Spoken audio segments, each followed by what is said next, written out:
नहीं, मेरे में क्या है कि बाहर वाले बच्चे भी हैं दूसरे सिटीज के, तो ऑफ करना तो पॉसिबल नहीं है क्योंकि वो तो बेचारे आएंगे नहीं बोकारो करने। लेकिन दूसरा चीज तो कर ही सकते हैं हम लोग। वैसे मिश्रा सर सही कह रहे हैं कि जो लोग आ सकते हैं उनको बिल्कुल आना चाहिए, क्लास ऑफलाइन अटेंड करो। क्योंकि हाँ, लेकिन नहीं डांटेंगे नहीं, रिजल्ट इंप्रूव नहीं होगा। बिल्कुल रिलैक्स चल रहा है आपकी लाइफ, और लाइफ रिलैक्स चलेगी, रिजल्ट झंडू आएगा।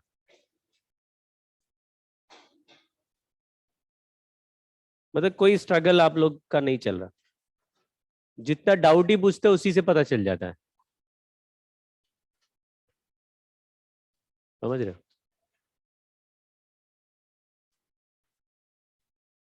कि पढ़ाई जो है जिस लेवल पे होनी चाहिए उस लेवल पे नहीं हो रही। बहाने 50 हो सकते हैं, बहाने मारते रहिए, लाइफ बढ़िया चलेगी बहानों से। बट जो सक्सेस के लिए हम लोग पढ़ाई कर रहे हैं वो सक्सेस नहीं मिलेगी, बहाने मिलेंगे। कोई पूछता है क्या कि रैंक खराब क्यों आई? कोई फॉर्म में भरवाते बाद में किसको बोलोगे जाके? अपनी रैंक खराब आ गई, जो कॉलेज डिजर्व करते थे उस कॉलेज में अब एडमिशन नहीं मिल रहा है, किसको जाके बोलोगे? बोलोगे वहां पे कहीं खिड़की बनी हुई है? बोलोगे वहां पे कि हम तो ये कर रहे थे तो वो हो गया था, तो हमारी कोचिंग में ये था, फिर हम ये नहीं करते थे तो वो हो गया था, तो हम तो ऑनलाइन कर लेते थे फिर ऑफलाइन कर लेते थे? कोई सुनता है? रिजल्ट अच्छा चाहिए, फाइट मारनी पड़ेगी।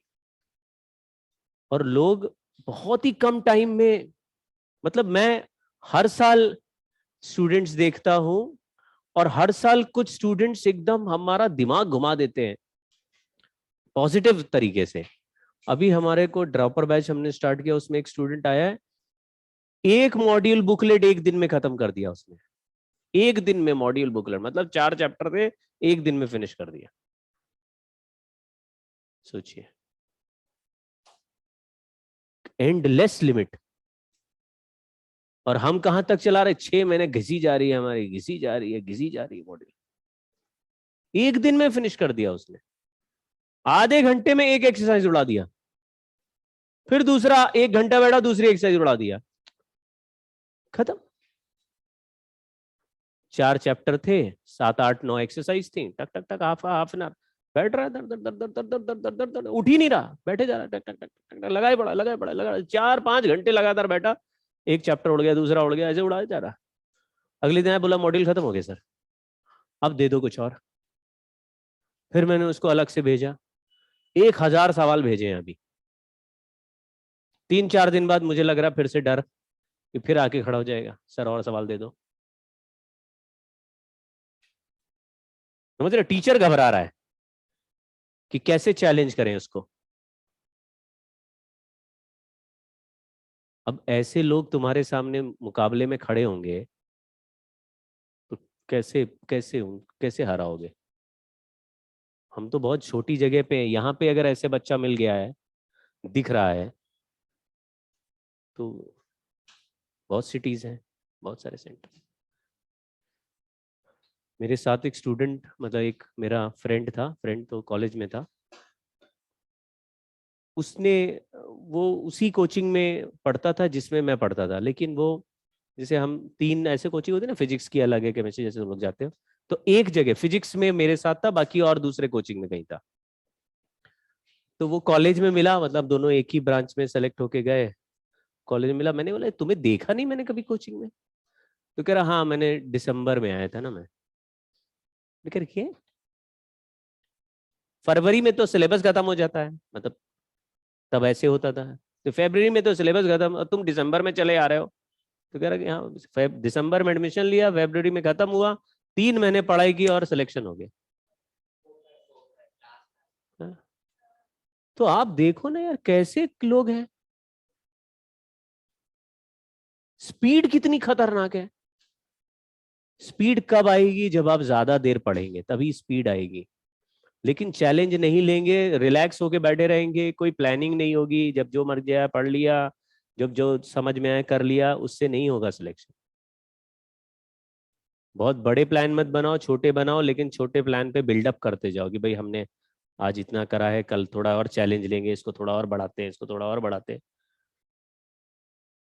हमेशा मतलब ऐसे बहुत स्टूडेंट के साथ एक जैसे टारगेट पकड़ लेते हैं और फिर काम करते हैं, तो गिवन टाइम में ज्यादा काम सिमटता है। तो टारगेट दो अपने आप को, मैं नहीं बता सकता सबको, कोई कॉमन टारगेट नहीं होता। और जब तक आप दूसरे के भरोसे तैयारी करोगे आपकी तैयारी नहीं होगी।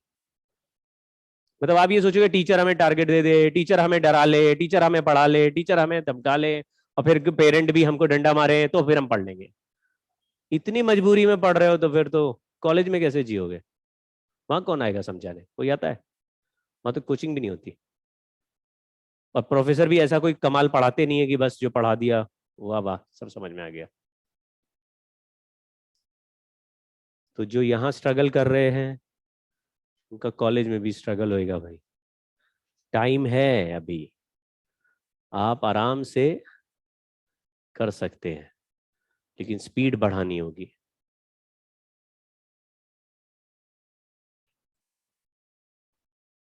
जैसे गगन बोल का गया, जो लोग नीट वाले हैं उनको फिजिक्स ज्यादा देर पढ़ना है, फिर केमिस्ट्री पढ़ना है, बायो मिनिमम पढ़ना है।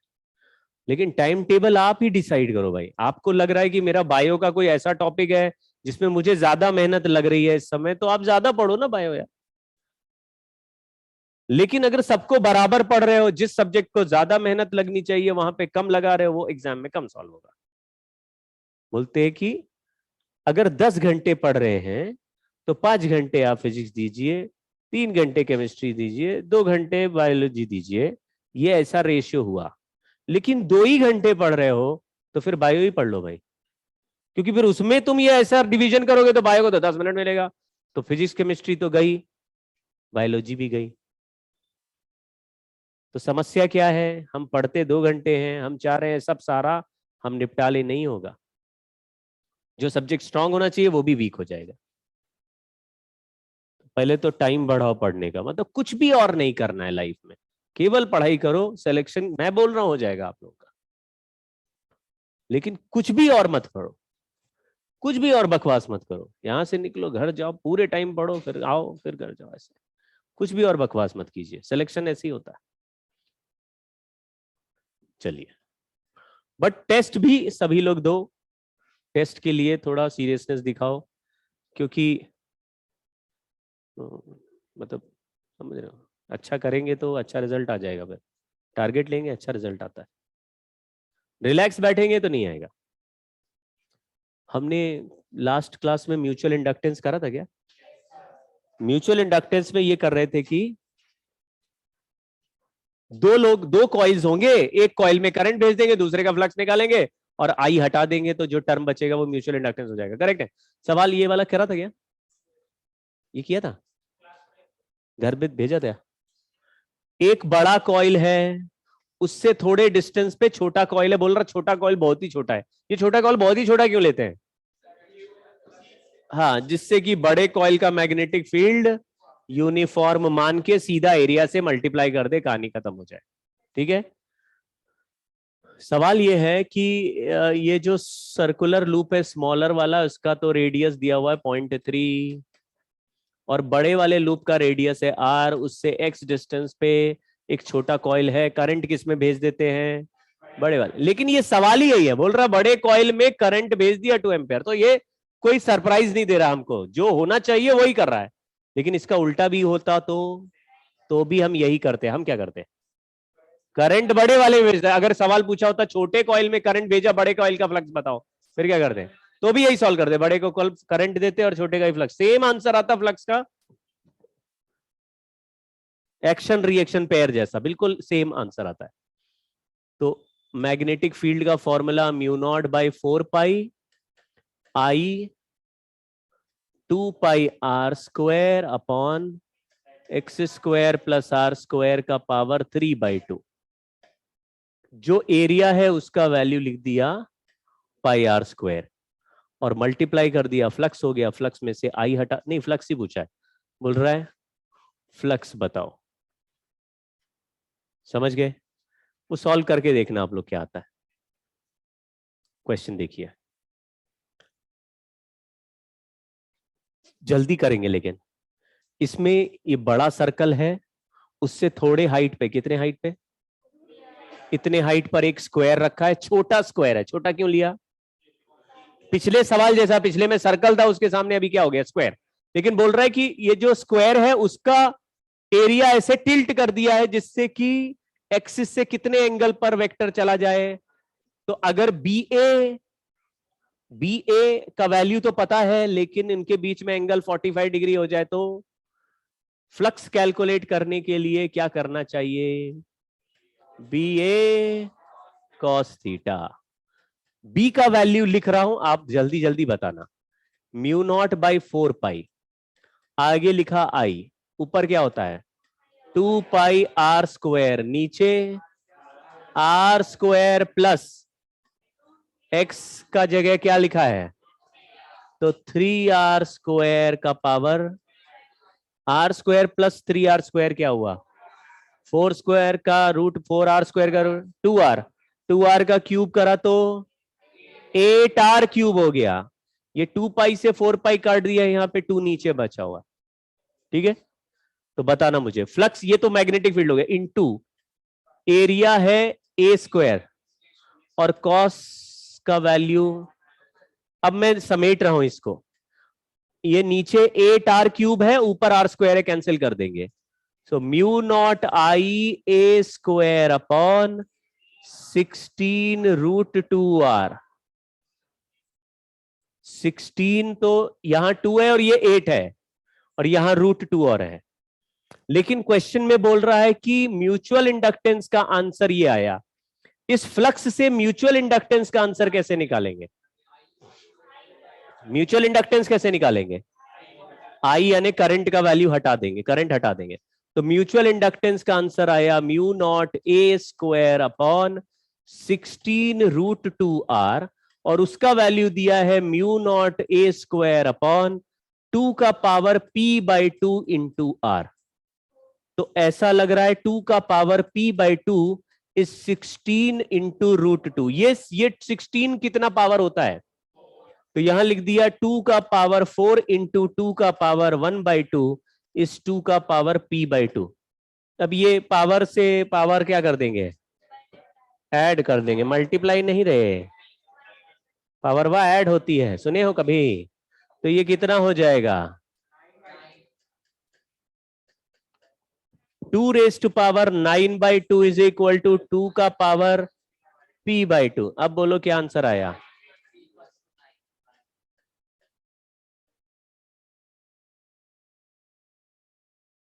कैलकुलेशन एक अलग फैक्टर है, लेकिन जिस तरीके से सॉल्व हो रहा है वो समझ में आ रहा है। सीधा फॉर्मूला ही लगा रहे हैं, आंसर आ जाएगा कि नहीं? ठीक है, तो ये पूरे चैप्टर में अब जो चलेगा बिल्कुल फॉर्मूले चलेंगे, जो केसेस में बताते जाओ उनका फॉर्मूला याद करते जाओ, हर सवाल सॉल्व हो जाएगा आराम से। देखिए यहां पे एक इंडक्टर है, इसका वैल्यू ये 1 हेनरी दिया, ये इंडक्टर है, और ये एक बैटरी है, फिर ये एक रेजिस्टेंस लगा हुआ है। ठीक है, यहां फर्स्ट पार्ट में लिखा है करंट आई का वैल्यू 2 एम्पियर है और वो कांस्टेंट है। इंडक्टर में जो इंड्यूस्ड ईएमएफ है उसका फॉर्मूला होता है L D I by D T. L D I by D T कुछ याद आया क्या? L D I by D T. इसमें हम लोग मॉड अलग से लगा लेते हैं जिससे कि हमको आंसर में नेगेटिव पॉजिटिव नहीं चाहिए। अब ये बताओ अगर करंट कांस्टेंट चल रहा है तो इंडक्टर में कितने वोल्ट का बैटरी बनेगा? 0 वोल्ट का बनेगा। क्यों? क्योंकि करंट चेंज ही नहीं हो रहा, तो फ्लक्स चेंज ही नहीं हो रहा, तो उसको कोई टेंशन नहीं।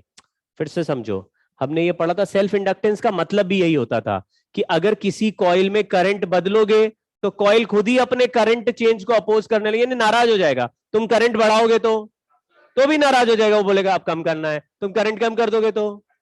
समझ गए ना, बिल्कुल टीनेजर तुम लोगों की तरह, जो हो रो ही रहे हैं, ये क्यों कर दिया, अरे बहुत ठंडी हो गई, अरे बहुत गर्मी हो गई। L D I by D T. हम भी तो, हमारा घर में भी तो तुम लोगों की तरह ही है एक टीनेजर, ठंडी हो गई, गर्मी हो गई, हर चीज में रो रहे हैं। एल डी आई बाई, ठीक है, नहीं घबराओ नहीं, टेंशन नहीं। ठीक है भाई, आगे बढ़े।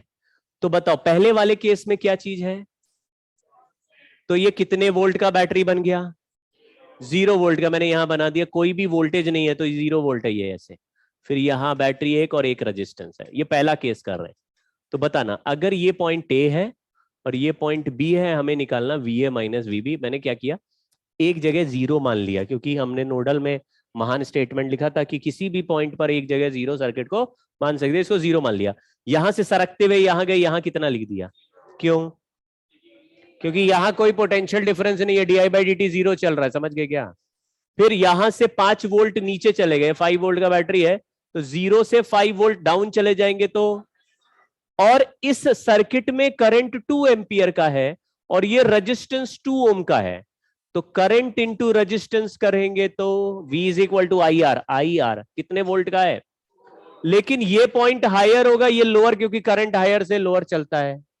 तो इससे 4 वोल्ट और नीचे चले जाओ, -9 किसका वैल्यू आ गया, तो यानी कि VA माइनस VB इज 0 -9, यानी पहला सवाल सॉल्व हो गया। अब दूसरे पार्ट में एम्पियर करंट सेम है, लेकिन बोल रहा है increasing at a rate of 1 ampere per second. ये DI बाई dt का वैल्यू गिवन है आपको। L का वैल्यू कितना है, DI बाई dt का वैल्यू कितना है, तो कितने वोल्ट का बैटरी बनेगा, बहुत बढ़िया। तो यहां अब बैटरी देखो मैंने कैसा लगाया, समझ में आया क्या आपको, ये L DI बाई dt का बैटरी लगाया है, इसका वैल्यू 1 वोल्ट है, लेकिन बैटरी करंट के अपोजिट में लगाया है, क्यों, क्योंकि करंट इंक्रीज होगा तो उसके फ्लो को रोकने की कोशिश करेगा, समझ गए क्या। ठीक है, फिर एक बैटरी ये 5 वोल्ट का लगा हुआ और एक रेजिस्टेंस यहाँ पे 4 वोल्ट है, ये 5 वोल्ट है और ये 1 वोल्ट है, तो यहां 0 लिख लिया, यहां आ गया -1, वहां से 5 वोल्ट और नीचे गए, ये हो गया -1, यहां से 4 वोल्ट और नीचे गए, यही पॉइंट बी है। तो VA माइनस VB का वैल्यू क्या आ गया, 10 वोल्ट। आपने कहा भाई 9 वोल्ट में 1 वोल्ट और बढ़ गया, उधर की तरफ बैटरी आ गया। तीसरे वाले केस में पढ़ो क्या लिखा, सेंस बन गया। तो करंट उधर से ही आ रहा है, लेकिन करंट डिक्रीज हो रहा है, तो ये जो इंडक्टर है ये क्या करेगा, तो करंट बदलते ही इंडक्टर बिकम्स अ बैटरी, समझ गए क्या। अब ये ऐसा बैटरी है जो करंट के फ्लो को सपोर्ट कर रहा है, ये बैटरी उल्टा हो गया, ये ऐसे हो गया। तो ये 5 वोल्ट का बैटरी है जो ये दिया हुआ सर्किट, ये यही है, रेजिस्टेंस यही है, 4 वोल्ट का रेजिस्टेंस है, लेकिन इधर का 1 वोल्ट का बैटरी करंट को सपोर्ट कर रहा है। तो आप अब कहेंगे भाई इसमें 1 वोल्ट बढ़ाने के बाद फिर 9 वोल्ट घटा रहे हैं, तो डिफरेंस 8 वोल्ट का आ जाएगा। इसको सॉल्व नहीं करता है, 8 वोल्ट, कोई मुश्किल बात हुई। तो ये तो ऐसे हम लोग जंप कर सकते हैं। आपको क्या याद रखना है कि L DI बाई dt का वैल्यू निकालना, उसमें माइनस नहीं लगाना है, माइनस प्लस के लिए फोटो अलग से बना देंगे, समझे।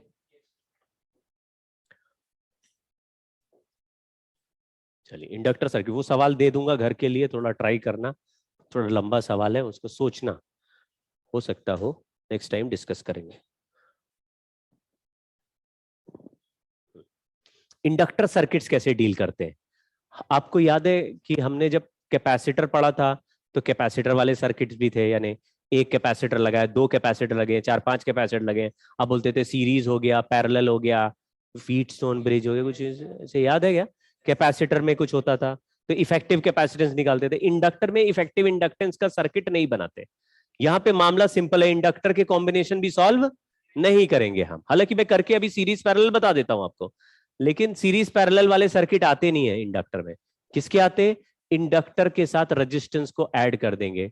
तो पहले रजिस्टर और कैपेसिटर मिलाया था तो आरसी सर्किट बन गया था, तो अभी इंडक्टर और रजिस्टर मिला देंगे एलआर सर्किट बन जाएगा। फिर इंडक्टर के साथ कैपेसिटर मिला देंगे तो एलसी सर्किट बन जाएगा। समझ गए क्या? एलसी सर्किट हो जाएगा, एलआर सर्किट हो जाएगा, एलसीआर का भी एक सर्किट बनाएंगे। ठीक है, तो आपकी एक्सपेक्टेशन यही होनी चाहिए कि अभी हम लोग इंडक्टर के साथ अलग अलग चीजें लगा लगा के सर्किट को चेक करेंगे कि इसमें करंट कैसे चल रहा है, इसका वोल्टेज कैसे चल रहा है, यही सब दो चार चीजें सीखेंगे। जैसे कैपेसिटर लगाते तो क्या पूछते थे? चार्ज का फंक्शन बना दो, करंट का फंक्शन बना दो। इसमें क्या करेंगे? इसमें भी ये करेंगे, इसमें चार्ज नहीं बनाएंगे। क्यों?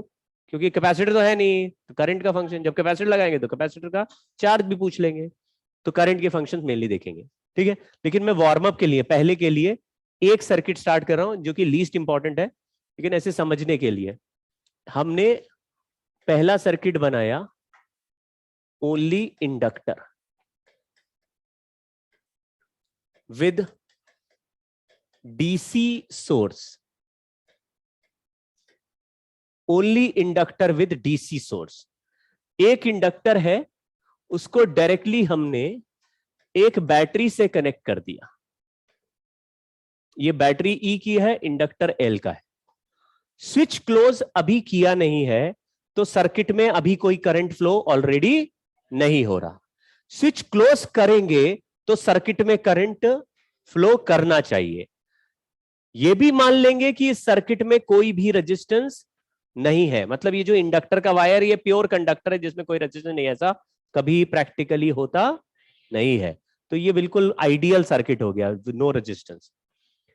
जैसे ही स्विच क्लोज करेंगे तो करंट बढ़ना चाहिए, लेकिन एक लॉजिक और रूल आप हमेशा के लिए याद रखना कि किसी भी सर्किट में जो फ्लक्स है उसमें कभी भी सडन चेंज नहीं हो सकता। No sudden change in flux through inductor coil.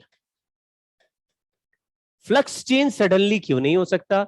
क्योंकि फ्लक्स के रेट ऑफ चेंज को ही इंड्यूस्ड ईएमएफ कहते हैं, और सडनली फ्लक्स चेंज करोगे तो D phi by D T undefined हो जाएगा। डी फाई यानी change in flux upon time. Sudden का मतलब टाइम नहीं लगाया, तुरंत चेंज कर दिया। तुरंत चेंज कर दिया तो टाइम जीरो आ जाएगा, यानी फंक्शन 1/0 का बन जाएगा और अनडिफाइंड हो जाएगा। हमेशा सर्किट में ये जो D phi by D T है ये एक फाइनाइट पोटेंशियल डिफरेंस की तरह जनरेट होगा, और इसीलिए फाई का फंक्शन कभी भी सडन चेंज नहीं लेगा, मतलब ब्रेक नहीं होगा ग्राफ। अगर फ्लक्स का ग्राफ बनाएंगे तो ऐसा ब्रेक होता हुआ दिखाई नहीं देगा, क्योंकि ब्रेक होने का मतलब है बिना टाइम लगाए तुमने फ्लक्स का वैल्यू बदल के 0 से 5 कर दिया। बिना टाइम लगाए नहीं, बढ़ेगा तो ग्रेजुअली बढ़ेगा, घटेगा तो ग्रेजुअली घटेगा, लेकिन सडनली ब्रोकन ग्राफ फ्लक्स का नहीं दिखना चाहिए, क्योंकि यहां पे D phi by D T define नहीं हो रहा। आप थोड़ा समझने की कोशिश करना, डी टी टाइम के साथ ही फ्लक्स बदले। ऐसा नहीं हो कि टी इक्वल टू, जैसे हमने क्या किया, स्विच क्लोज किया और मैंने बोला स्विच क्लोज करते ही करंट बताओ, तो तुम बोलना 0 करंट। क्यों? क्योंकि अचानक अगर 2 एम्पियर करंट हो जाए तो अभी अभी करंट क्या था, और अचानक 2 एम्पियर हो गया तो 2 एम्पियर से तो यहां फ्लक्स बन जाएगा। तो पहले फ्लक्स 0 था, फिर सडनली फ्लक्स हो जाए, ऐसा पॉसिबल? तो 0 से 2 एम्पियर अगर होना भी होगा तो थोड़ा टाइम लगेगा, ग्रेजुअली बढ़ेगा। समझ गए? ग्राफ ऐसे ऊपर उठ सकता है, ब्रेक नहीं हो सकता। तो सर ब्रेक तो कभी नहीं होता, तो होता था। अगर इस ग्राफ में, इस फंक्शन में यहां मैं रेजिस्टेंस लगा के स्विच लगाऊं, स्विच क्लोज करूं, क्या होगा? कितना करंट होगा? ये बैटरी ई की है, रेजिस्टेंस आ रहा है, कितना करंट? स्विच क्लोज करते ही कितना करंट है? स्विच हटा दे तो कितना करंट है? 0। और बंद कर दे तो क्या होगा? तो अचानक करंट आ रहा है, अचानक 0 हो रहा है। यहां पे करंट सडनली फट चेंज हो रहा है, इसमें नहीं हो सकता। क्यों? क्योंकि करंट चेंज होना मतलब फ्लक्स चेंज होना, क्योंकि फ्लक्स का फॉर्मूला L इंटू आई है। कुछ समझे क्या? Flux equal to L into I. तो अगर करंट सडनली चेंज करेंगे तो फ्लक्स सडनली चेंज होगा। फ्लक्स सडनली चेंज होना अलाउड, क्योंकि d phi by D t finite value है, नो सडन चेंज। ठीक है, तो इस बात को बैक ऑफ द माइंड रखना। ये थोड़ी ऊंची बात है, कभी ऐसे सवाल मुझे नहीं लगता पूछे जाएंगे हमारे जीवन चक्र में कि फ्लक्स चेंज कर दिया सडनली, अब बोलो क्या होगा क्या होगा। उसमें फफूंद होती है, उसको भी डील कर सकते हैं, लेकिन वहां तक जाएगा नहीं। ठीक है, तो अभी बेसिक यही है। तो अगर कोई आपसे कहता है कि हमको पता कैसे चला कि स्विच क्लोज करने के इमीडिएटली बाद भी करंट जीरो है, तो आपको क्या बोलना है? अरे करंट सडनली जीरो नहीं कर रहे, क्योंकि करंट सडनली जीरो करेंगे तो फ्लक्स बदल जाएगा तुरंत, और तुरंत बदलना अलाउड। ठीक है, समझ गए? तो किसी मोमेंट में अगर करंट 3 एम्पियर है और उस समय तुम सर्किट में थोड़ा बहुत चेंज भी करोगे, तो करंट का वैल्यू उस मोमेंट पे 3 एम्पियर से ही आगे चेंज होगा, वो फटफट चेंज नहीं लेता। तो फ्लक्स फाइनाइट ऐसे। तो टी इक्वल, ये स्विच क्लोज किया तो मैंने बोला करंट जीरो है at T equal to zero, और स्विच को क्या कर दिया है? क्लोज कर दिया। तो हमको पता लगाना है current as a function of time, यानी टाइम के साथ करंट कैसे चेंज होगा। ठीक है, इस सर्किट में कोई रेजिस्टेंस नहीं है, यानी कितने लोग हैं इस सर्किट में? एक बैटरी है जो ई की है, और एक इंडक्टर है जो L D I by D T का है। हम लोग यहां मॉड लगाते हैं। फिर मैंने क्या सोचा, क्योंकि करंट इंक्रीज कर रहा है, जो भी फंक्शन इंक्रीज करता है उसका डिफरेंशिएशन यानी डेरिवेटिव पॉजिटिव होता है। तो ये D I by D T खुद क्या है? पॉजिटिव है।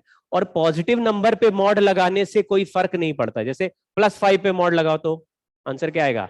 +5 आएगा। +6 पे मॉड लगा दो तो +6 आएगा। तो plus positive D I by D T है, करंट इंक्रीज कर रहा है। तो D I by D T कैसा है? आपको ये कहानी पता है ना? पता है ना, जैसे वेलोसिटी इंक्रीज करे तो एक्सेलरेशन पॉजिटिव होता है, सुना है ना ये? वही तो है। ठीक है, तो डीआईबाई पॉजिटिव है, तो मॉड लगाने से हटाने से कोई फर्क नहीं पड़ेगा, तो हमने धीरे से मॉड हटा के ऐसे ही लिख दिया। अब डी टी ऊपर भेज देते हैं और एल नीचे भेज देते हैं, तो D I equal to E D T by L, integration कर दिया, 0 से आई 0 से टी। तो आई का डी आई का इंटीग्रेशन तो हो जाएगा आई, और डी टी का इंटीग्रेशन हो जाएगा टी, तो ई बाय एल इंटू ये क्या आ गया? Current as a function of. अगर इसका ग्राफ बनाए तो कैसा पिक्चर दिखेगा? स्ट्रेट लाइन पासिंग थ्रू, बढ़ता जाएगा। इसमें ये देखो स्लोप कैसा चल रहा है, बिल्कुल कांस्टेंट, क्योंकि L D I by D T किसके बराबर है? ई के, और ई का वैल्यू क्या है? कांस्टेंट। अगर ई कांस्टेंट है तो D I by D T भी, इसलिए स्लोप देखो कैसा चल रहा है, कांस्टेंट चल रहा है। हमको हर हर सवाल में यही करना है। क्या करना है? करंट का फंक्शन बनाना है और उसका ग्राफ बनाना है। और भी इधर उधर के कोई फंक्शन बनेंगे तो वो भी बना लेंगे, लेकिन मेनली क्या करना है? करंट का फंक्शन और करंट का टाइम के साथ ग्राफ। ठीक है, तो पहला पिक्चर यही है। बट ये कोई इंपॉर्टेंट सर्किट नहीं है, ये ऐसे वार्म अप सर्किट है, इसमें कुछ खास बात नहीं। ठीक है, लेकिन याद रखना मुझे सीरीज पैरेलल बताना है। मैंने अभी किसी बैच में भी नहीं बताया, और एक बैच में तो ऑलमोस्ट खत्म भी हो गया है टॉपिक। तो सीरीज पैरेलल बताना पड़ेगा, क्योंकि हालांकि इसमें सीरीज पैरेलल के सवाल कभी आते ही नहीं है, लेकिन बता देंगे। अच्छा चलो, तो हिंट देता हूं, सीरीज पैरेलल रेजिस्टेंस की तरह बोल देना। खत्म हो गया? समझ गए क्या? ठीक है, फिर भी एक दो सवाल अपनी मर्जी से हम कर लेंगे सॉल्व। रेजिस्टेंस की तरह चला देना है बाद में, लेकिन करेंगे। अब हमने एक सर्किट बनाया, इसको बोल रहे हैं एल आर सर्किट। ठीक है, लेकिन इस सर्किट में एक बैटरी लगाई है, ईएमएफ ई की, ये इंडक्टर एक रजिस्टर है, ठीक है ना? बैटरी है, register, inductor, L R circuit, लेकिन सोर्स लगा हुआ है। स्विच क्लोज करेंगे तो क्या होगा? आप बोलेंगे इमीडिएटली तो कुछ नहीं होगा। क्यों? क्योंकि करंट जीरो था लेकिन सडनली चेंज। तो स्विच क्लोज करेंगे, हमारा आइडिया क्या था कि स्विच क्लोज करते ही बल्ब चमकना चाहिए, लेकिन बल्ब रेजिस्टेंस है, स्विच क्लोज किया तो बल्ब, समझे क्या हो रहा है? तुरंत नहीं चमका, ये धीरे धीरे ग्रो हो रहा है। क्यों? क्योंकि सडनली करंट फ्लो इंक्रीज या डिक्रीज या ब्रेक ग्राफ नहीं हो सकता। समझे क्या? इसलिए t इक्वल टू 0 के पहले करंट 0 था, तो स्विच क्लोज करने के बाद भी हम t इक्वल टू 0 पे करंट का वैल्यू क्या बोलेंगे? अगर ये इंडक्टर नहीं होता तो क्या बोलते? E by R. समझे क्या? जैसे ही स्विच क्लोज किया ई बाय आर, लेकिन अभी टाइम के साथ डिलेड सर्किट चलेगा। कर, अब इसका सर्किट सॉल्विंग कर रहे हैं। दिस सर्किट कौन सा वाला? जिसमें बैटरी इनिशियल करंट 0 है, तो करंट बढ़ेगा इस सर्किट में टाइम के साथ कि अभी डिक्रीज होगा?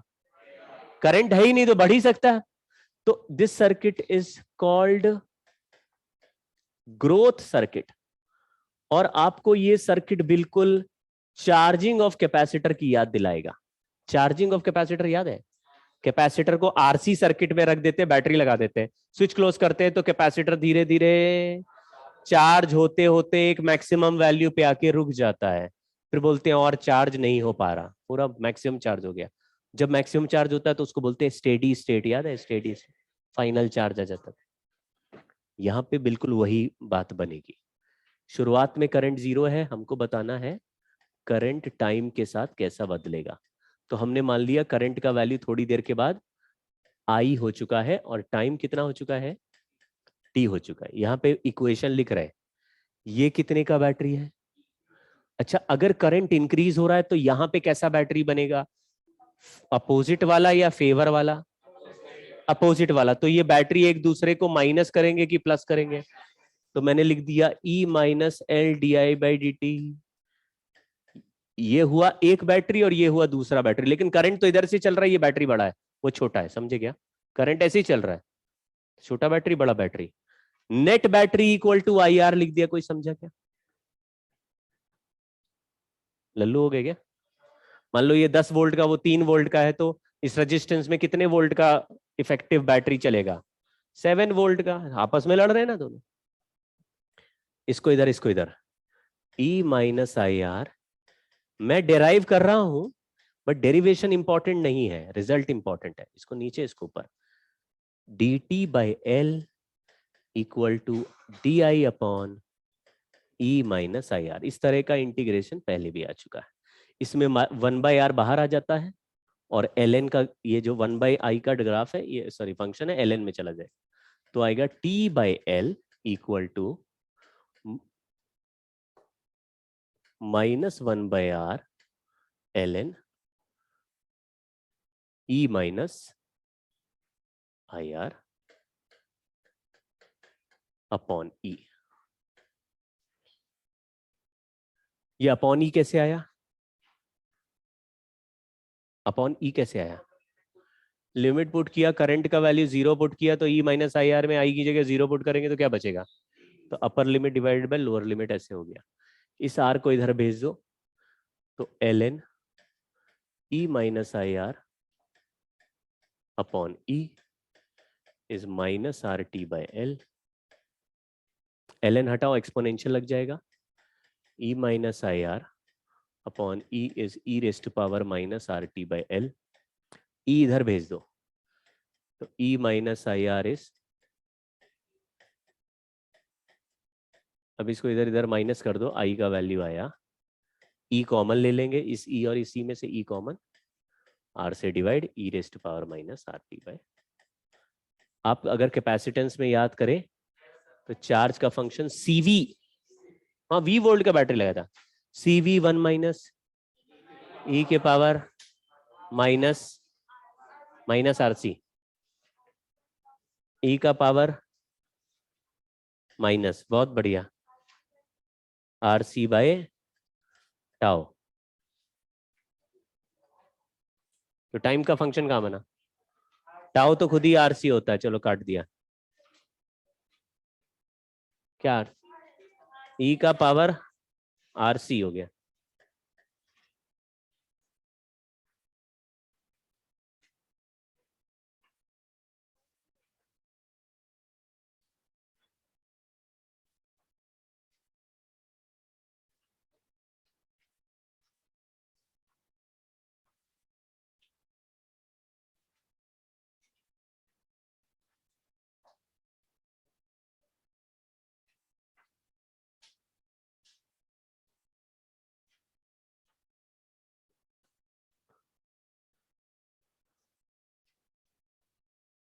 हाँ भाई, ऑनलाइन वालों बोलो क्या था कैपेसिटर में?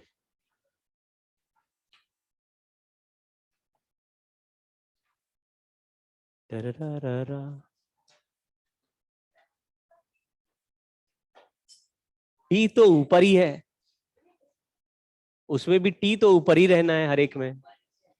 टाइम को इंटीग्रेट करोगे तो टाइम तो ऊपर ही आएगा। अच्छा, हाँ तो टी बाई आर सी था। So minus t by RC. हाँ, E raised power minus T T by by R C ऐसा था।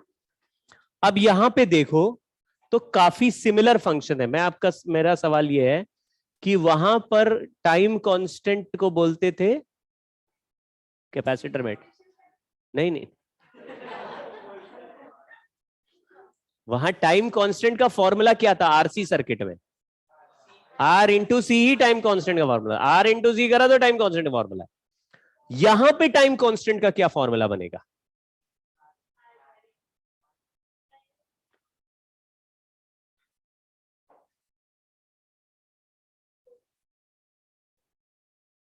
बोलो बोलो, हाँ बोलो।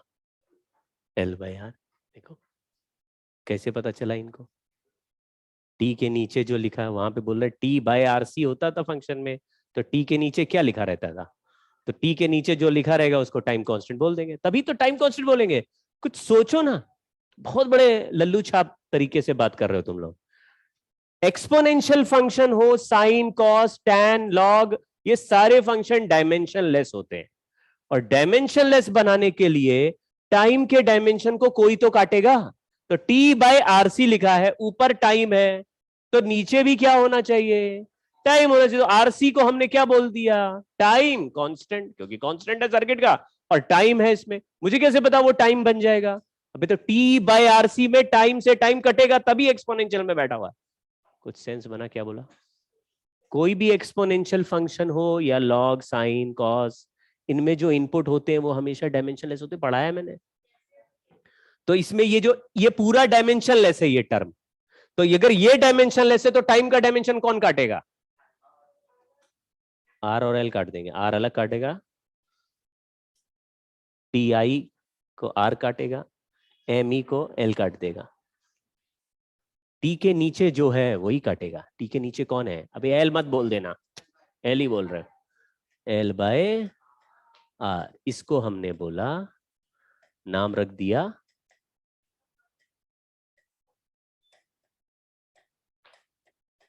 मतलब समझ रहे हो, ये सब कोई रट के थोड़ी ना जाएगा वहां पे। तो वो इक्वेशन दिखते हैं और पता रहता है कि टाइम के अलावा जो नीचे दिखेगा वही टाइम कांस्टेंट हो गया भाई।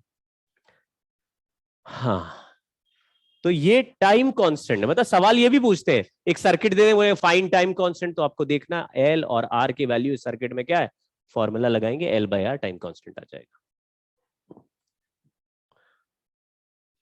देखो अब सर्किट क्या हुआ, थोड़ा आइडिया लगाना।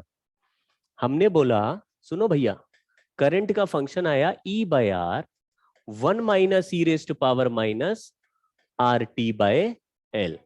इसको लिख सकते हैं E by R 1 minus E raised power minus T by tau, ऐसे टी की जगह टाउ, है ना। अब ये फंक्शन हो गया।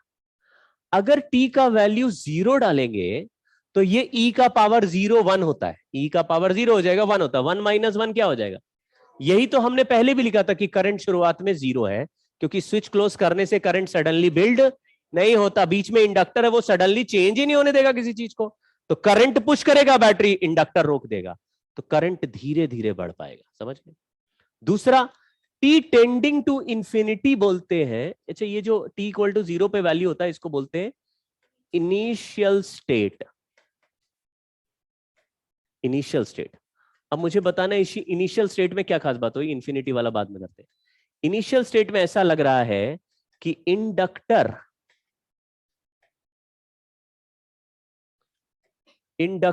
Acts as insulator. इंसुलेटर, इसका क्या मतलब हुआ? करंट बैटरी भेजना चाहता है, लेकिन इंसुलेटर क्या, ये इंडक्टर कह रहा है हम करंट नहीं पास होने देंगे। तो सर्किट क्लोज है फिर भी करंट नहीं जा पा रहा है, तो इंडक्टर किसकी तरह एक्ट करेगा, लेकिन किस मोमेंट पे करेगा? At T equal to 0। Capacitor का उल्टा हो गया ये देखो। कैपेसिटर एक बार फुल्ली चार्ज हो जाता था तो अपने थ्रू करंट नहीं जाने देता था, तो वो बाद में इंसुलेटर बनता था। इनिशियल स्टेट पे कैपेसिटर किसकी तरह है? कंडक्टर की तरह, और इंफिनिटी पे इंसुलेटर था। यहां पे उल्टा है देखो, टी टेंडिंग टू इंफिनिटी लिखा, करंट का वैल्यू आया ई बाय आर। आप ध्यान दो, इसमें ये वाला टर्म जीरो हो जाएगा इनफाइनाइट पे, ये जीरो हो जाएगा तो वन बचेगा, तो ई बाय आर हो जाएगा, ई बाय आर। आपको डायमेंशनली भी बैलेंस होते दिखेगा। कुछ लोग इतने चिरकुट होते हैं ये फॉर्मूले याद कर रहे होते हैं, अरे थोड़ा दिमाग तो लगा लो यार, इधर आई लिखा है तो इधर वी बाय आर ही होगा ना, समझे क्या? वी बाय एल हो सकता है। वोल्टेज अपॉन इंडक्टर भी करंट होता है क्या? अरे नहीं होता रे, वी बाय आर ही होता है करंट। तो ये ई बाय आर ही चलना है, और आगे का फंक्शन कैपेसिटर जैसा ही है, ग्रोथ सर्किट। चलिए अभी ग्राफ बना रहे, ये ई बाय आर हो गया। ई बाय आर का मतलब है इस समय इंडक्टर एक्ट्स एज, हाँ, प्योर कंडक्टर। प्योर कंडक्टर मतलब जीरो रेजिस्टेंस के वायर की तरह inductor acts as conductor at T tends to, यानी कौन सा स्टेट?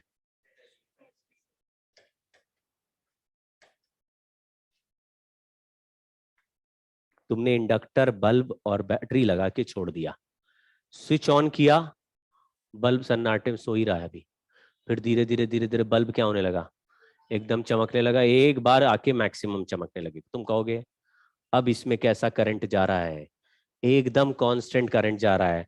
अब इंडक्टर क्या हो चुका है, सो चुका है। इंडक्टर अब कुछ अपोज नहीं कर रहा, क्यों?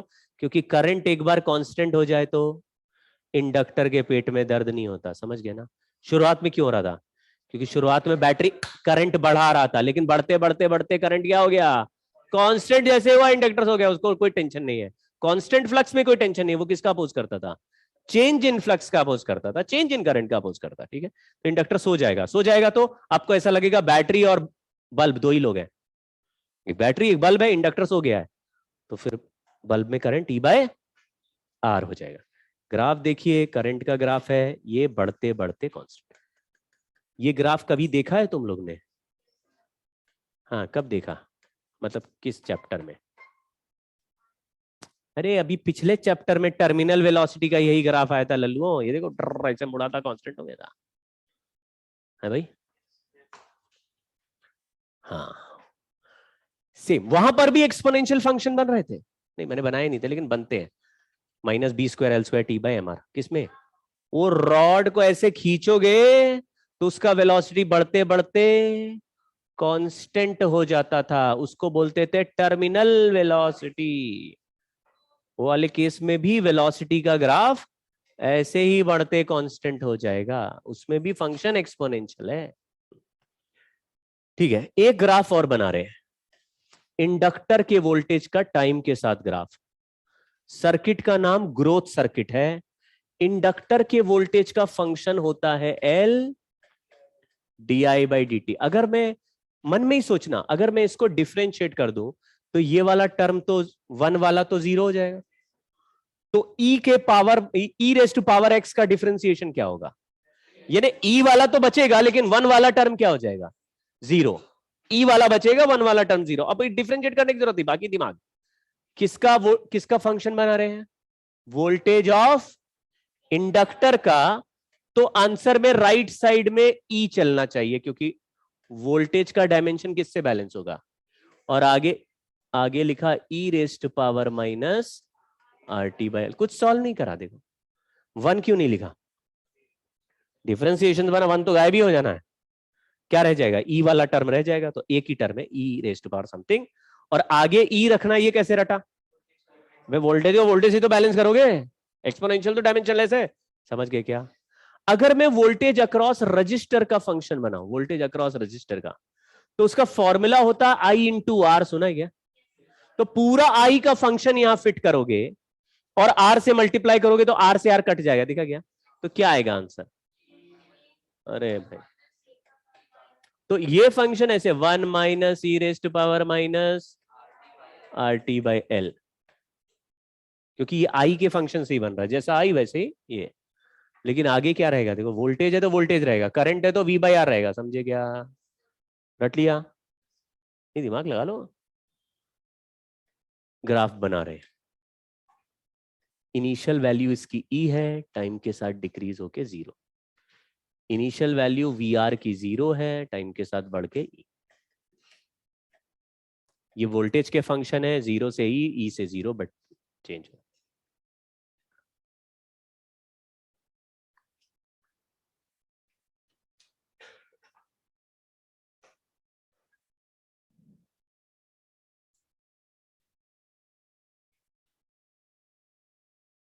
दो चार सवाल ही इसके सॉल्व करेंगे, ज्यादा बहुत मैथमेटिकली डिफिकल्ट सवाल नहीं आते, लेकिन दो चार क्वेश्चन सॉल्व करके देख लेते हैं। इसमें बहुत मेहनत करने की जरूरत नहीं होती है। फॉर्मूला याद हो गया, करंट का फंक्शन याद हो गया, उसी से ही सारे सवाल सॉल्व होंगे। करंट का फंक्शन याद हो गया, ई बाय आर, फिर लगाया bracket 1 minus E raise to power minus R T by L, याद हो गया। एल बाय आर को क्या कहते हैं? टाइम कांस्टेंट, ठीक है, टाइम कांस्टेंट।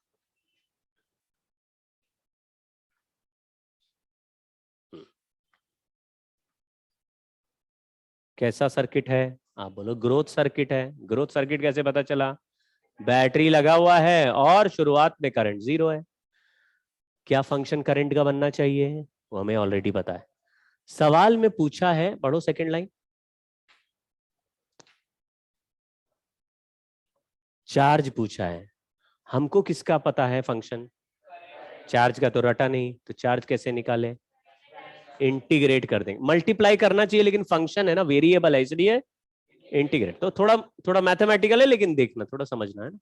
चार्ज का फंक्शन बनाना, इंटीग्रेशन आई डी टी कर दिया, आई की जगह लिख दिया E by R bracket 1 minus E raise to power minus R T by L, और ऐसे ब्रैकेट डी टी इंटीग्रेशन।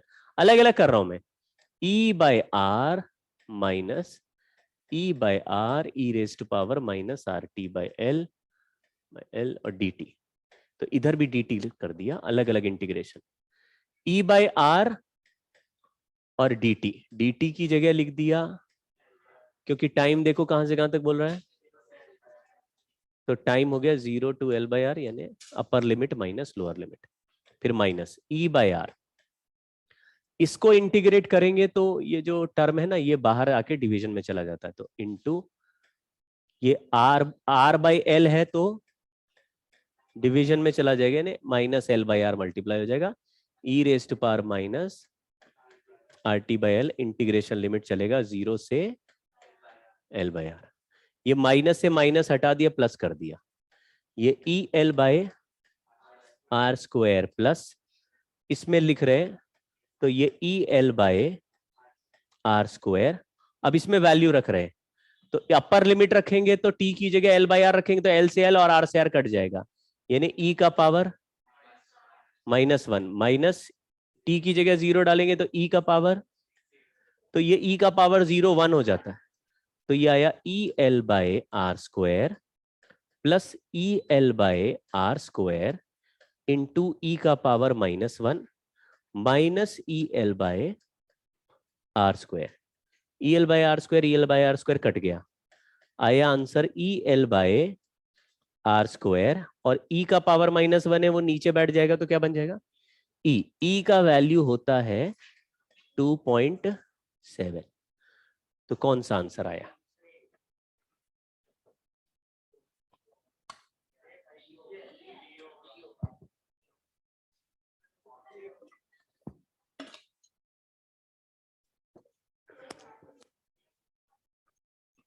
बोल सकते, कुछ भी आंसर बोल सकते हैं। हाँ, क्यों भाई, ये तो सॉल्व हो गया, तुम लोग तो बिना सॉल्व किए भी कुछ भी बोलते रहते हैं, और मोस्टली वही जो गलत आता। ऐसा नहीं है, एक और थोड़ा मैथमेटिकल है, थोड़ा सा ऐसे एक बार दिमाग सामने से निकाल लो, कोई ज्यादा मुश्किल बात नहीं। सवाल है ग्रोथ सर्किट है कि डिके, नहीं ग्रोथ सर्किट है कि कोई और, लिखा है कि बैटरी लगी कि नहीं,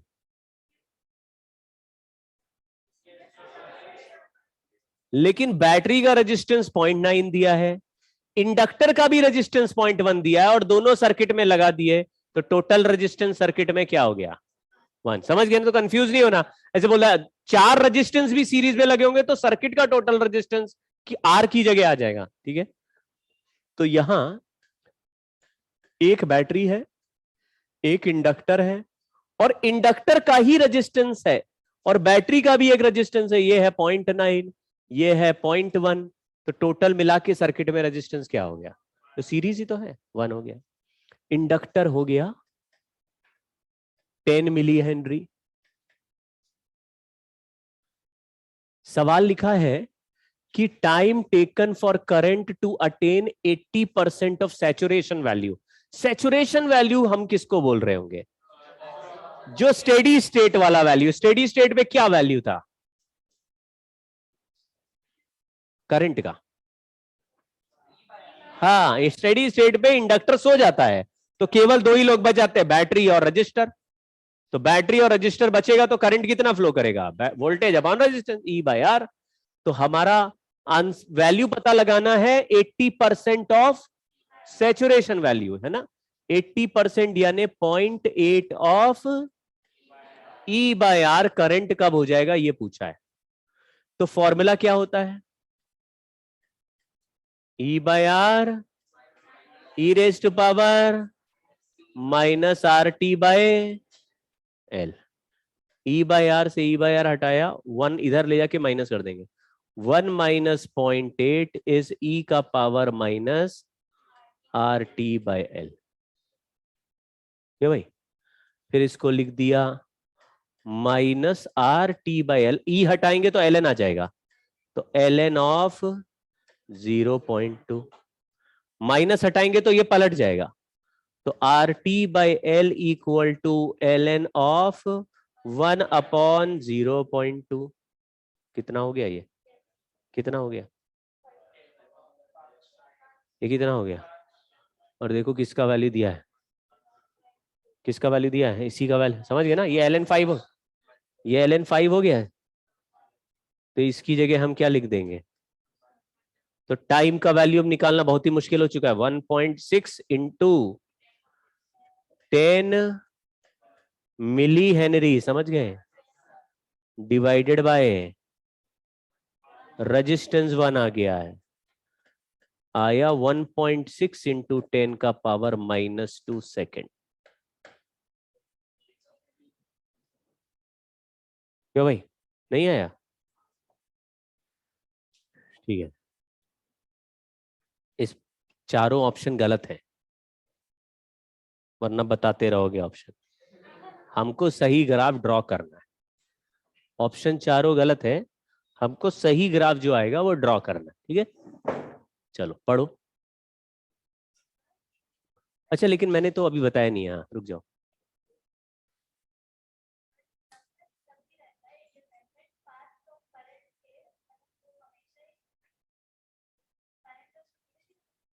मतलब अगर तुम उधर से सोर्स लगाते हो तो बैटरी पुश कर रहा है करंट, तो इंडक्टर उसके ग्रोथ को अपोज करेगा। लेकिन तुम अगर ऐसा बैटरी लगा जो करंट को डिक्रीज करता है, तो इंडक्टर अपनी ताकत से करंट को बढ़ाने की कोशिश करेगा। तो तुम अगर बैटरी से करंट को डिक्रीज कराना चाहोगे तो इंडक्टर उस डिक्रीज को भी अपोज करेगा, इन्हें स्लोली डिक्रीज होने देगा। समझ गए? तो तुम इंक्रीज कराना चाहते हो तो स्लोली इंक्रीज होने दे रहा है, डिक्रीज कराना चाहोगे तो स्लोली डिक्रीज होने देगा। इसको हमको करना पड़ेगा। मैं एक और सर्किट बताता हूं, जगह की कमी हो गई थी। हाँ, इस पे नहीं, इस पे नहीं, इस पे नहीं, क्योंकि सीरीज सर्किट है। आप लोग अभी जैसे मतलब नॉर्मल लाइफ की तरह बात कर रहे कि बैटरी है, रेजिस्टेंस है और फिर इंडक्टर है, तो पहले बाद में कुछ नहीं होता। ऐसे नहीं होता कि यहां से इलेक्ट्रॉन चल के फिर वापस, ऐसे नहीं हो रहा। सारे रास्ते में इलेक्ट्रॉन्स हैं, पहले वाले को ऐसे लात लगेगी तो पूरा सर्किट एक साथ चलता है ना पूरा। तो करंट कहाँ होता पहले? मतलब ऐसे ना, सॉकेट में अभी लगाया तो वहां वायर टच कर सकते हैं, क्योंकि ड्रिफ्ट वेलोसिटी का। सॉकेट में वायर लगा दो, 1 किलोमीटर लंबा वायर को दूसरे एंड पे ऐसे पकड़ के रखो, समझ रहे? करंट आते आते टाइम लगेगा। करंट ऐसे स्पीड ऑफ लाइट से स्प्रेड होता है। मतलब ये जो अंदर इलेक्ट्रिक फील्ड जनरेट होती है वो स्पीड, मतलब अगर आप हजारों लाखों किलोमीटर दूर है तो हो सकता है कुछ फ्रैक्शन ऑफ सेकंड का डिले दिखे कि चलाया और करंट बाद में वहां पे दिख रहा है, क्योंकि चलाया तो यहां से इलेक्ट्रिक फील्ड स्टार्ट हुआ और कहां किस स्पीड से भाग रहा है, स्पीड ऑफ लाइट से स्प्रेड हो रहा है वहां तक। तो आखिरी वाले इलेक्ट्रॉन को चलने में थोड़ा हो सकता है पहले वाले से डिले आए क्योंकि इलेक्ट्रिक फील्ड बैठा, लेकिन नॉर्मल छोटे सर्किट में जैसे ही ऑन करोगे पूरे रास्ते में इलेक्ट्रिक फील्ड आ जाएगा, और जैसे ही इलेक्ट्रिक फील्ड आ जाएगा सारे इलेक्ट्रॉन्स पे फोर्स। तो यहां वाला इलेक्ट्रॉन पर भी फोर्स लग रहा है, यहां पर भी लग रहा है। तो करंट पहले किस में जा रहा है, रजिस्टेंस में, इंडक्टर में? समझिए ना, तो सीक्वेंस कुछ होता नहीं है।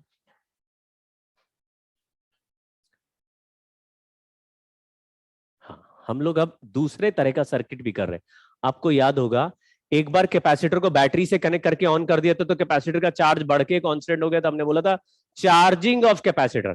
फिर हमने कैपेसिटर को चार्ज करके डायरेक्ट रेजिस्टेंस से कनेक्ट कर दिया, तो तुमने बोला अरे इसके तो पॉजिटिव टर्मिनल से नेगेटिव प्लेट की तरफ चार्ज जा रहा है और कैपेसिटर अपना एनर्जी हाँ लूज कर रहा है, और ये discharging of capacitor, charge decrease होता है। वैसे ही यहां पर एक डिके सर्किट भी है। डिके सर्किट ग्रोथ सर्किट का उल्टा है। ग्रोथ सर्किट में करंट टाइम के साथ ग्रो हो रहा था, डिके सर्किट में करंट टाइम के साथ।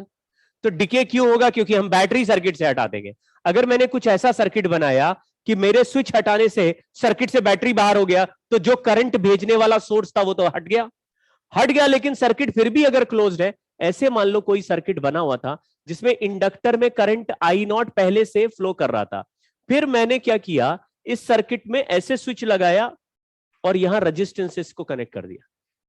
तो इस सर्किट में कोई बैटरी नहीं है, और बैटरी नहीं होता तो कोई एनर्जी सोर्स नहीं, इसके पास करंट नहीं होना चाहिए। लेकिन इसके साथ कौन लगा हुआ, इंडक्टर। इंडक्टर का करंट डिक्रीज होने की कोशिश करेगा तो भी इंडक्टर नाराज हो जाएगा, और इंडक्टर एक क्या बन जाएगा, खुद बैटरी बन जाएगा, और इस सर्किट में करंट फ्लो कराने की कोशिश करेगा। मुसीबत यह है कि इंडक्टर की एनर्जी से करंट तो फ्लो होता है, लेकिन जैसे ही करंट रेजिस्टेंस में पहुंचता है वैसे ही रेजिस्टेंस उसकी एनर्जी को हवा में डिसिपेट करने लगता है, यानी गर्म हो जाता है रेजिस्टेंस। तो इंडक्टर की एनर्जी धीरे धीरे रेजिस्टेंस के थ्रू खर्च होती जाएगी, तो इंडक्टर की ताकत कम होती जाएगी। तो करंट का वैल्यू भी इंडक्टर की ताकत से बन रहा है, तो वो कम होता जाएगा धीरे धीरे। इंडक्टर पूरा डिस्चार्ज यानी गायब हो जाएगा, तो करंट भी खत्म हो जाएगा। समझ गए ना? तो ये तो कैपेसिटर जैसा ही है, बस वहां कैपेसिटर को चार्ज दे के कनेक्ट करते थे, यहाँ पे इंडक्टर को करंट दे के कनेक्ट कर दिया किसी तरीके से। अभी हम देखेंगे कैसे कनेक्ट होता है। तो देखिए, इंडक्टर को ऐसे कनेक्ट किया, तो अगर t इक्वल टू 0 पे स्विच क्लोज किया तो करंट का वैल्यू स्विच क्लोज करने से पहले कितना चल रहा था, स्विच क्लोज किया तो इमीडिएटली करंट का वैल्यू कभी चेंज, तो वो कहां से ही स्टार्ट करेगा अपनी कहानी, आई नॉट से स्टार्ट करेगा। इंडक्टर का जो बैटरी होता है उसका फॉर्मूला, लेकिन हमने मॉड लगाया इक्वल टू आई आर लिखा, ये समझे क्या? इस सर्किट में एक बैटरी और एक रेजिस्टेंस है, दो ही लोग हैं, तो V is equal to I R, V is equal to I R. लेकिन करंट डिक्रीज कर रहा है कि इंक्रीज? करंट डिक्रीज करेगा तो D by D T negative होगा। नेगेटिव नंबर से मॉड हटाते हैं तो फिर आंसर लिखने के लिए एक माइनस और लगाना पड़ता है। क्यों? क्योंकि वो नंबर नेगेटिव है, और मॉड का मतलब उसको किस में कन्वर्ट करना है, तो नेगेटिव नंबर को पॉजिटिव से में कैसे कन्वर्ट करोगे, माइनस से एक बार और मल्टीप्लाई कर दो। समझ गए ना? तो D by D T internally negative है, अगर इसके सामने माइनस साइन लगा दे तो वो क्या हो जाएगा। तो मैंने इसलिए लिख दिया क्या टर्म, इसको इक्वल टू, ये माइनस मॉड हटाने क्या कंपनसेशन लगा है, ठीक है। अब डी आई इधर, आई इधर, और डी टी उधर। D I upon I is R D T by L, minus के साथ integration, initial current I not, final current I L N I by I not equal to minus R T by L. बिल्कुल simple है, इधर L N हटाया exponential हो गया, तो आई का वैल्यू आई नॉट ई का पावर माइनस, अब यहां पे वन वाला फंक्शन नहीं दिख रहा, वन माइनस वाला नहीं है, ये सीधा डिके वाला फंक्शन है। हाँ, तो इधर इधर इधर करंट का ग्राफ इनिशियल वैल्यू क्या है और उससे डिक्रीज होके जाएगा, ठीक है। अगर वोल्टेज अक्रॉस इंडक्टर निकालेंगे तो भी डिक्रीज, वोल्टेज अक्रॉस रजिस्टर निकालेंगे तो भी सेम। ये दोनों हमेशा सेम होते हैं, क्यों? ये दोनों हमेशा सेम होते हैं, क्यों? क्योंकि V is equal to I R है, V और I तो डायरेक्टली प्रोपोर्शनल है ही नहीं भाई, R तो कांस्टेंट ही होता है। तो करंट का जो फंक्शन बनेगा रजिस्टर के वोल्टेज का वही फंक्शन बनेगा। लेकिन इस सवाल में यही दोनों काम कर रहे, यही दोनों है, मतलब इसका वोल्टेज जैसा चेंज होगा इसका वोल्टेज भी वैसे ही चेंज होगा, क्योंकि दोनों क्लोज लूप में है और क्लोज लूप में दोनों के वोल्टेज का सम 0 होता है, यानी A plus B equal to 0, तो A और B बराबर हो गए कि नहीं? ठीक है।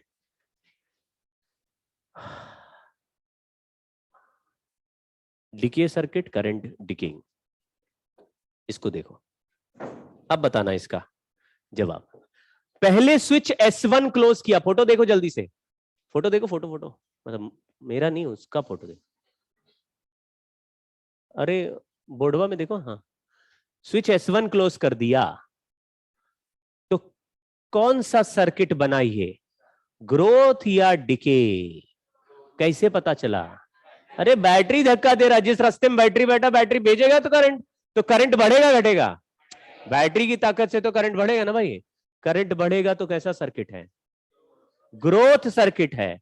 फिर क्वेश्चन ये लिखा हुआ है t इक्वल टू 0 पे switch S2 is kept open, after some time the switch S1 is open and switch S2 is closed. अब देखो ध्यान से फोटो, अगर S1 ओपन कर दे तो बैटरी सर्किट से बाहर हो गया, और S2 क्लोज कर दिया तो क्या इंडक्टर का एक अपना सर्किट बन गया? लॉजिकली उस सर्किट में करंट होना नहीं चाहिए, क्योंकि बैटरी तो हटा दी। अगर इंडक्टर नहीं होता और बैटरी हटा दे तो सर्किट में करंट क्या हो जाएगा? हर ब्रांच में इमीडिएटली 0 हो जाएगा। लेकिन अभी इसमें सडनली 0 नहीं होगा, क्यों? क्योंकि इंडक्टर के पास ऑलरेडी कितना करंट है? I0, और वो अपने करंट को इमीडिएटली डिक्रीज क्योंकि वो हर चेंज का अपोज करता है, इसलिए करंट सडनली ड्रॉप नहीं होने के वजह से ग्राफ ग्रेजुअली डिक्रीज होता दिखेगा, बहुत देर के बाद 0 होगा। समझे क्या? तो कैसा शेप होना चाहिए? तो बी ग्राफ सही है क्या? क्यों सही नहीं है? अरे इतना डिजाइन नहीं होता है, समझ रहे? ऐसे लहराता नहीं ग्राफ, कैसा चलता है? सी ग्राफ का जो पहला पोर्शन है वो सही है, लेकिन उसका दूसरा पोर्शन गलत लग रहा है। क्यों? क्योंकि डिक्रीज स्ट्रेट लाइन से नहीं हो सकता, तो स्ट्रेट लाइन वाले तो ग्राफ बिल्कुल ही गलत है। हाँ, लेकिन कर्वेचर भी चाहिए और इंक्रीजिंग भी अपना ग्रोथ वाला चाहिए, तो थोड़ी देर तक ग्रोथ और उसके बाद देखिए, आप इसमें कंफ्यूज नहीं होना कि सर यहां तो देखिए कोना आ गया तो नॉन डिफरेंशिएबल हो गया। मैंने ये नहीं बोला कि डिफरेंशिएबल होना चाहिए, मैंने ये बोला कॉन्टिन्यूअस हमेशा होना चाहिए ग्राफ, कभी ब्रेक, ऐसे ब्रेक नहीं होना चाहिए ग्राफ। ये ब्रेक हो रहा है क्या? जिस करंट पे खत्म हुआ उसी करंट से स्टार्ट होगा, क्योंकि करंट क्या बोलता है? सडनली अपना वैल्यू चेंज। तो ग्राफ देखो ड्रॉप नहीं हुआ, ब्रेक नहीं हुआ, आगे पीछे टूटा नहीं है फंक्शन। सेंस बना गया? क्या चीज सडनली चेंज नहीं होना चाहती? फ्लक्स बोलना है। असली क्या है? मतलब फैराडे लॉ असली है, वही बोलेगा फ्लक्स को चेंज को अपोज करते हैं, क्योंकि flux equal to L I है। Flux equal to L I है, तो फ्लक्स चेंज करने का कारण करंट, मतलब flux is changing because of change in current. तो फ्लक्स अगर सडनली चेंज नहीं हो रहा तो करंट, तो वो उसका कंक्लूजन हुआ। बट हम लोग मेनली किसको पकड़ के रखने की कोशिश करेंगे? फ्लक्स को। ठीक है,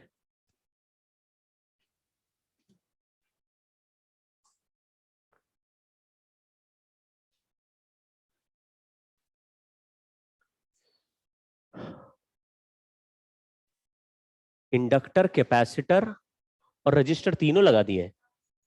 ये तो लल्लू हो गया। और एसी सोर्स लिखा हुआ है, ये क्या बकवास है? देखो एसी सोर्स लिखा हुआ, तो ये अगले चैप्टर का सवाल चला आया यहाँ पे है।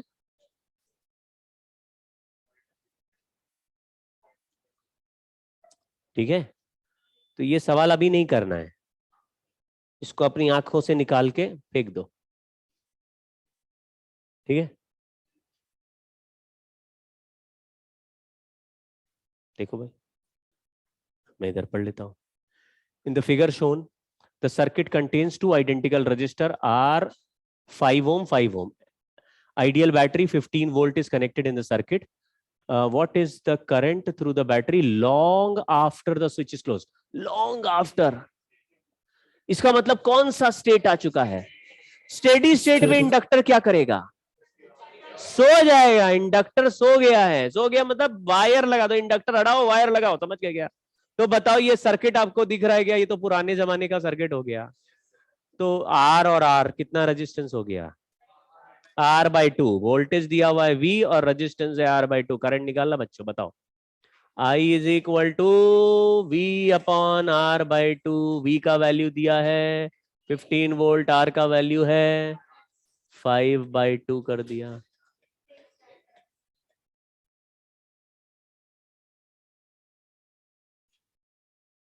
कितना बेकार सवाल था। ऐसे सवाल आ जाए तो कितना मजा आएगा। इससे भी आसान आएंगे, पक्का बोलो, इससे भी आसान आएंगे। है? लेकिन उस समय कॉन्फिडेंस अपना बरकरार रखना होता है कि ऐसे नहीं कि हमसे तो सॉल्व ही हुए जा रहे हैं, मतलब कुछ गड़बड़। सर ने बोला था कि मैं हमेशा गलत आंसर बताती हूँ, मैं नहीं करूंगी। सॉल्व होने लगेंगे आपसे, आप परेशान हो जाओगे, अरे सारे सॉल्व हो गए, अब क्या करें? कुछ नहीं, करते जाओ, हो जाओ सेलेक्ट। चलो ये नहीं करेंगे, अब टाइम वाला नहीं करेंगे, स्टेडी स्टेट वाला करेंगे। देखो इसमें स्टेडी स्टेट है क्या? स्टेडी स्टेट है, नीचे लिखा हुआ। हाँ, इंडक्टर है connected through battery as shown, internal resistance is negligible, switch is closed at time t equal to 0। What is the potential drop? Function of time वाला छोड़ दो, आगे बढ़ते हैं। What is the potential drop across inductor as a function of time पूछा है ना, उस वो भी कर सकते हैं हमने फंक्शन ऑफ। अच्छा बताओ, बैटरी लगाए, इंडक्टर वाले ब्रांच में बैटरी कनेक्टेड है कि नहीं है? कनेक्टेड है ना। अगर बैटरी के नीचे वाले टर्मिनल को 0 लिख दे, ऊपर वाले टर्मिनल को E लिख दे, तो यहां से सरक के R2 के नीचे क्या पहुंच जाएगा? 0। और L के ऊपर वाले पॉइंट पे क्या पहुंच जाएगा? E पहुंच जाएगा। तो पूरे ब्रांच में कितने का बैटरी लगा हुआ है?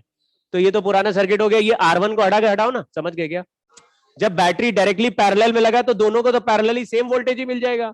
तो R1 अगर R1 वाला रेजिस्टेंस नहीं भी होता तो भी ये इंडिपेंडेंटली बैटरी पे काम करता, समझे क्या?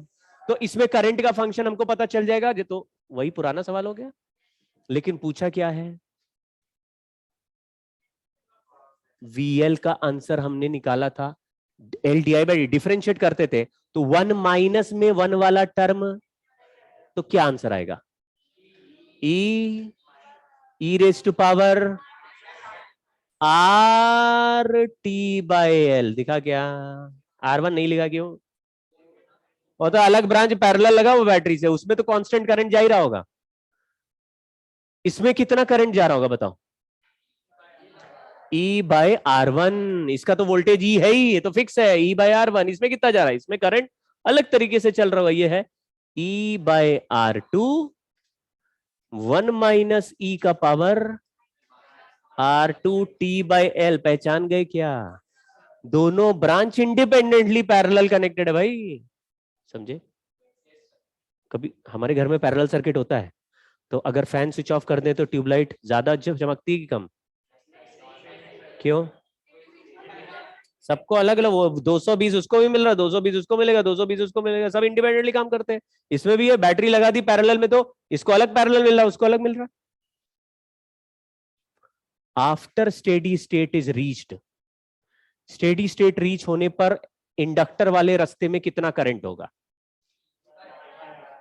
E/, उसको मैंने बोला I0। आंसर आया E/R2। बहुत बढ़िया बोल रहे हैं।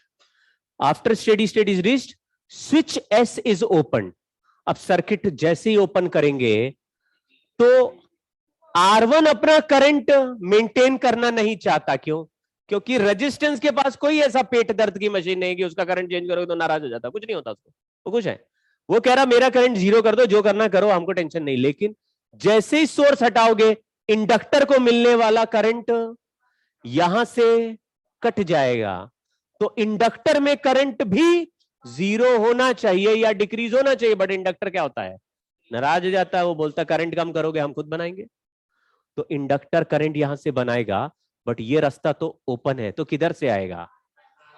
तो क्या ये वाला एक क्लोज्ड सर्किट बन सकता है?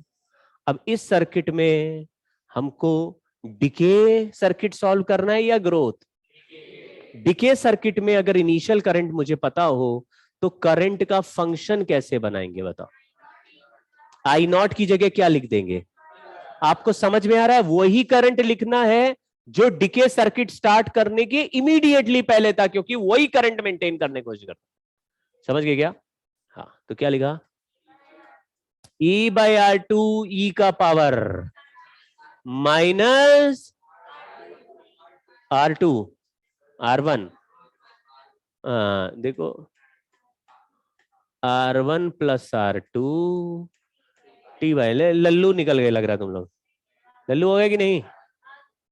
लल्लू कि नॉर्मल कि लल्ला? लल्ला निकले कि लल्लू निकले? नॉर्मल निकले? क्यों भाई, ये समझ में आया R1 R2 कैसे हो गया? कभी ऐड कर देते कभी सब्ट्रैक्ट कर देते हैं। देखो ध्यान से, अभी सर्किट में जो करंट है वो किस लूप में घूम रहा है? इस बैटरी के रास्ते से जा रहा है क्या? क्यों नहीं जा रहा?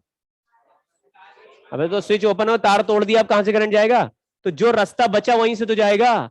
तो अगर इसमें गोल गोल करंट घूम रहा है तो R1 R2 किस में आ गए हैं? सीरीज में आ गए। तो टोटल रेजिस्टेंस क्या हो गया? डिके सर्किट का रेजिस्टेंस R1 प्लस R2 हो गया।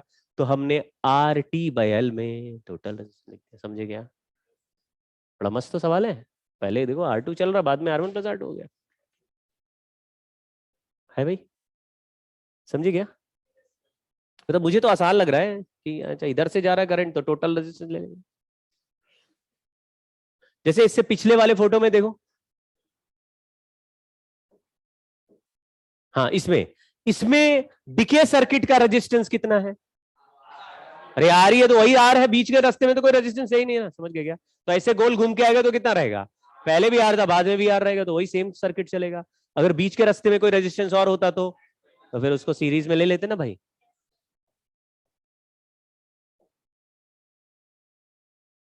इतना ही करेंगे। अभी एलसी ऑसिलेशन बचा है एक, अगले क्लास में सर्किट सारे हो जाएंगे।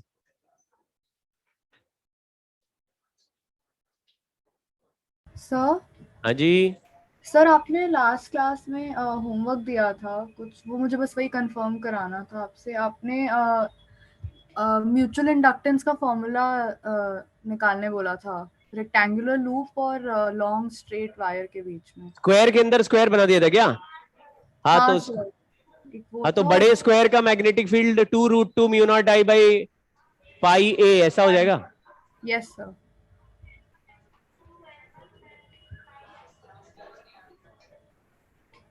एक मिनट, शांति शांत, ओए हेलो, शांत तो सुनाई दे रहा, बोलो अनन्या। हाँ सर। ओ क्या आंसर निकाला? सर नहीं आया समझ। अरे एक मिनट, ऐसे